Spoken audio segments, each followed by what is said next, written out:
Oh, did they get themselves a player here or what?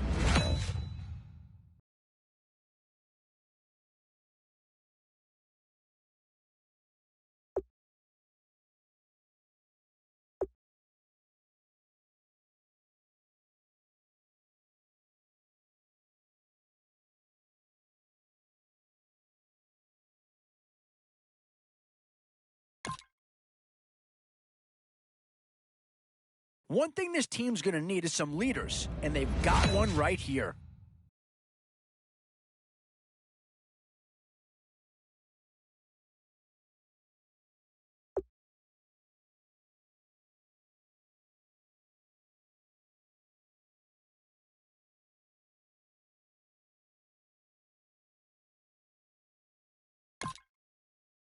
Oh, this guy's a rare talent and a huge upgrade over what they had before.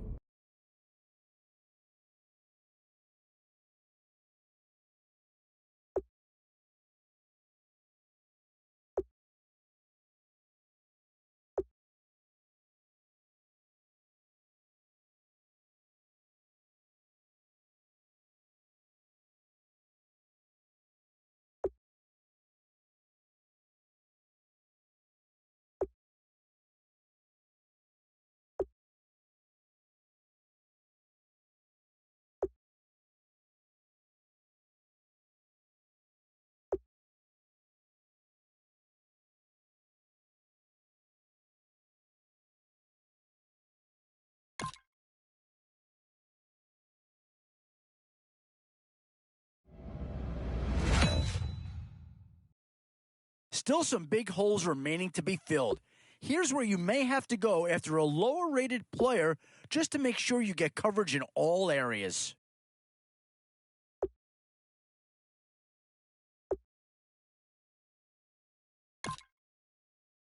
Two words here: difference maker. That's what that pick right there is.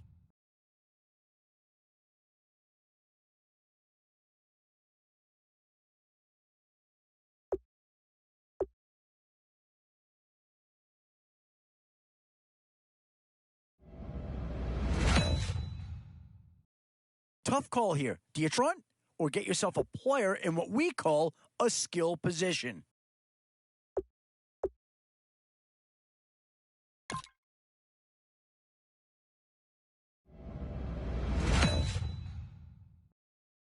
This is a pretty telling pick here. Do you go for a big bruiser up front or get yourself someone who could be a difference maker at a skill position?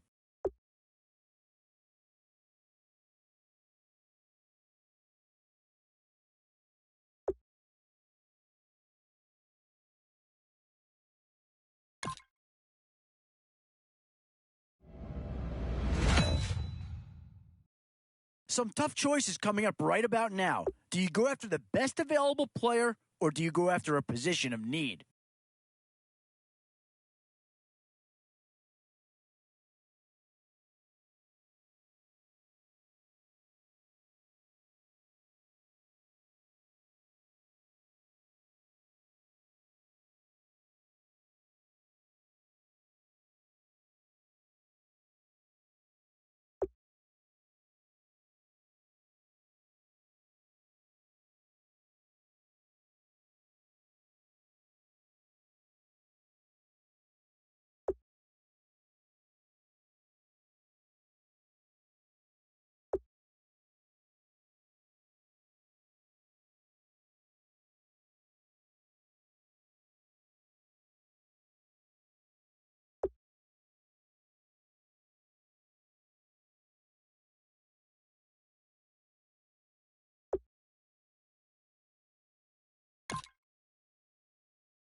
Now it's getting to the time of the draft where you really want to get lucky and hope somebody falls into your lap.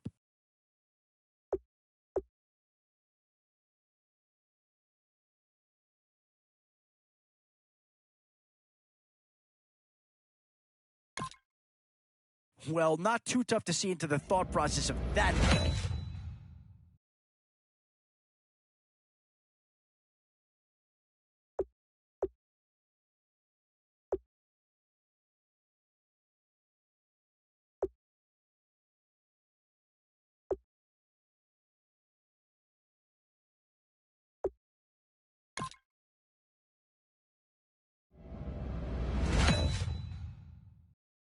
Always a tough decision, offense or defense.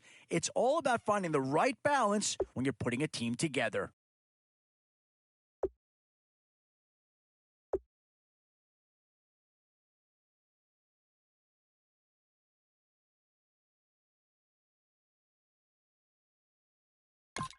Yeah, I don't think you needed a crystal ball to see that pick coming. That's all about loyalty and familiarity right there.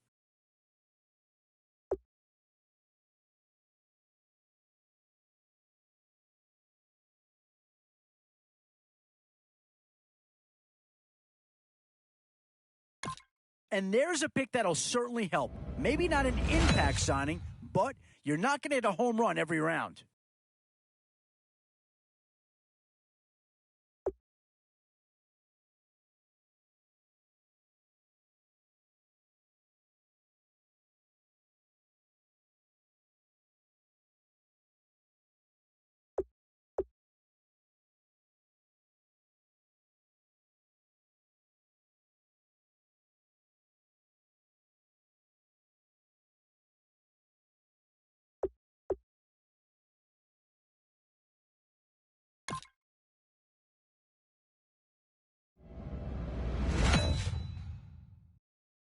A bit of a dilemma with this threesome. Which side of the ball do you turn your focus to here?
All right, Larry, thank you. It is indeed time for a Draft Champions matchup and what is set to be a great Draft Champions matchup. In the booth, I'm Brandon Gaudin with Charles Davis, and these guys should have a huge impact on the outcome of this game. They're ready to roll. We're ready to roll.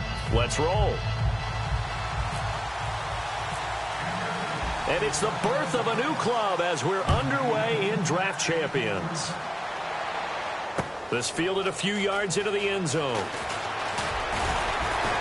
And he'll make it across the 20 as his guys will set up shop at the 23-yard line.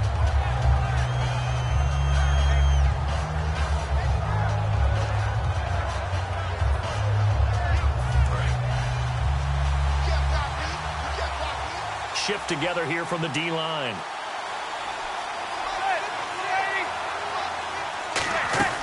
Manning now on first down. And he takes a shot on the release as this will be incomplete. Not too many things get to a quarterback of this magnitude, but I think it's safe to say that pressure can get to any quarterback. Now, he's obviously a great franchise quarterback, but felt the pressure, threw it incomplete. So 2nd and 10 here.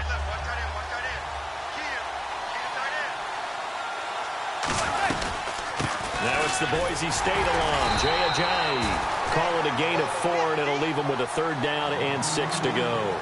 We always like to talk about defense in terms of levels. 1st level defensive line, 2nd level linebackers, 3rd level defensive backs. On that run, that was what we call a 1st level run, and it was stopped by a 2nd level player. This defense looking for an early stop. This is 3rd down and 6.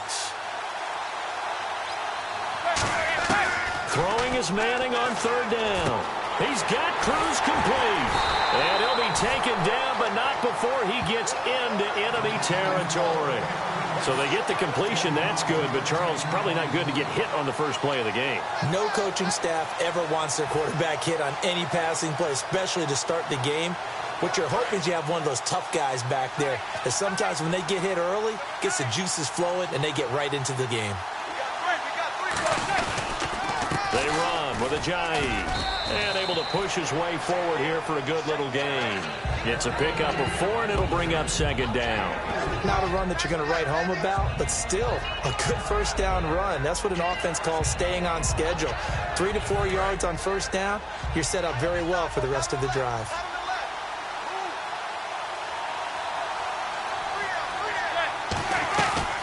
They run again with Ajayi. And he's going to get stopped up quickly. Give him a yard down to the 43. Stephon Tuitt, the one that got him down. Partner, we know today's NFL is really built around the guy throwing the football. But these short runs, they still pay dividends because they can take their toll on a defense, and they can add up as the game goes along. You control the clock, you control the ball, and that way you often control the game. Manning now to throw. He finds Beckham complete. 7 yards there, good enough to move the sticks. So Manning to Beckham, in this defense, they better hone in on that connection. It's almost like an electrical charge for him, isn't it? When he catches the first one, I'm talking about OBJ, he just goes to the auto and says more, more, more. And really, he's just one of those guys that once he gets going, look out. On 1st down, Manning. He's just going to dump this one off to his fullback out of the backfield. And he's going to be out of bounds down inside the 20. And they pick up a 1st down, and that came out of the fullback position. But as you and I both know, that doesn't necessarily mean that's a fullback playing in that spot. Well, times have changed, right? The old school fullback doesn't really exist anymore. We're not getting that same player out of college with all the spread offenses, not very many pro style, where you actually have a true fullback. We're having to make do in the NFL and put guys in that spot who emulate it but aren't necessarily that position. And they're getting him involved early. You feel like they saw something on tape, or they just have a sense with him because he's had a good week of practice or something in that area that they want him involved. Just as you said, they want him to touch it either in the running game or the passing game, but they must like the matchups they're getting. This is caught. Gronkowski. A 5-yard gain, and now they're set up 1st and goal. When you execute a drag or a crossing route really well and give them a chance to let it develop a little bit, you can gain some significant yardage hitting your tight end on that one.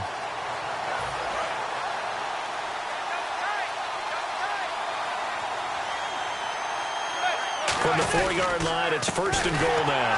This is Ajayi.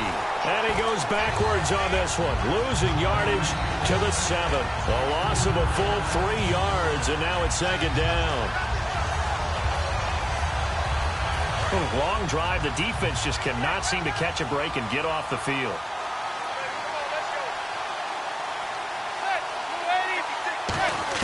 Manning to throw on 2nd down.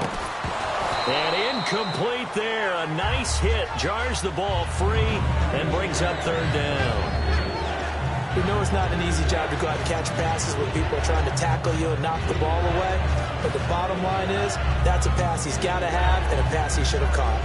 Can this defense get the stop on the opening drive? Here's third and goal. Manning now on third and goal. Got his man. It's caught for a Steelers touchdown. Odell Beckham, a 7-yard touchdown grab. And the Steelers take the ball down the field and score on their opening drive. Cairo Santos on to try the extra point. And he'll put it through to make it 7-0 Steelers.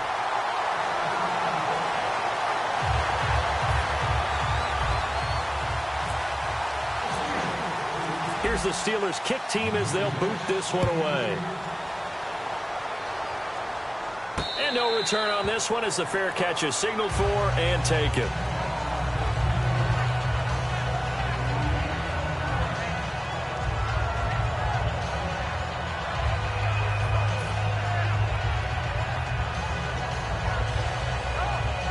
They'll come up now with the clock showing 3 seconds to go here in the first.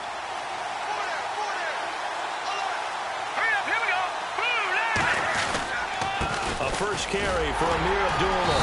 And it'll be a minimum pickup here as it will take us to the end of the first quarter. Back live, Charles Davis to my right. I'm Brandon Gaudin. It's Redskin football to begin quarter number 2. They've got a 2nd and 9 to start things out.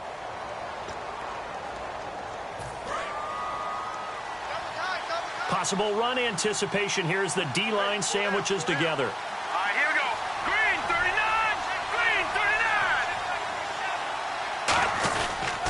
They go with Abdullah again. And they will stop him after a fairly minimal pickup. Just a couple on the pickup there, and now it's third down.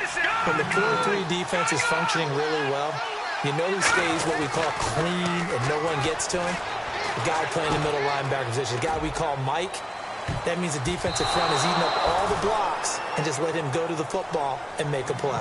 I like the boldness, and I like that they took a shot downfield, but it was well covered, and he was able to get a hand in and knock it away.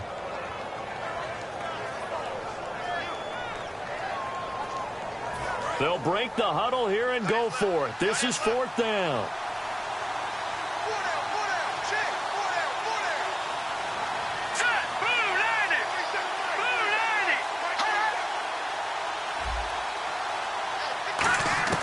They'll try and throw for it here.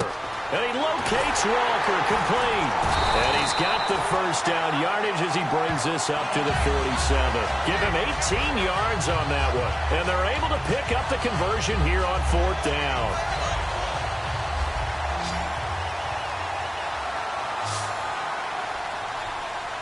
Here we go. Here's McCoy.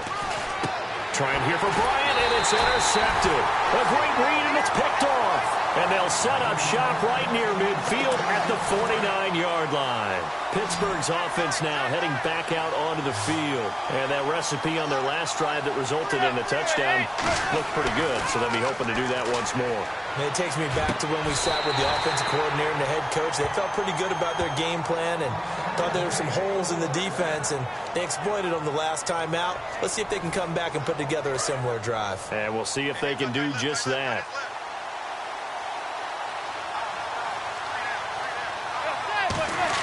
On 1st and 10, here's Manning. This is complete to Watkins on the slant. And he's going to get this down near the 20-yard line. A nice pick up there, 10 yards, and it'll move the sticks. Fresh set of downs here.